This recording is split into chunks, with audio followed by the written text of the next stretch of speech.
আয়নায় নিজের পেছনে কাউকে দেখেছো কখনো? উমা দেখেছিল, কিন্তু ঘুরে তাকাতেই কেউই নেই। পূর্ণিমা রাতে বটগাছের নিচে দাঁড়িয়েছিল তারই মতন দেখতে আরেকটা মেয়ে। আয়নায় সে ফিসফিস করে বলল, আমি তুমি।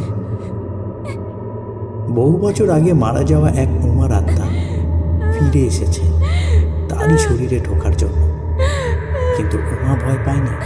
সে বলেছিল, আমি কাউকে ক্ষতি করতে দেব না। তুমি হলে কি করতে?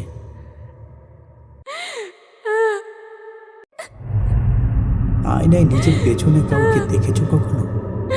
উমা দেখেছিল, কিন্তু ঘুরে তাকাতেই কেউই নেই। পূর্ণিমা রাতে বটগাছের নিচে দাঁড়িয়েছিল তারই মতন দেখতে আরেকটা মেয়ে। আয়নায় সে ফিসফিস করে বলল, আমি তুমি। বহু বছর আগে মারা যাওয়া এক উমার আত্মা ফিরে এসেছে তারই শরীরে ঢোকার জন্য। কিন্তু উমা ভয় পায়নি।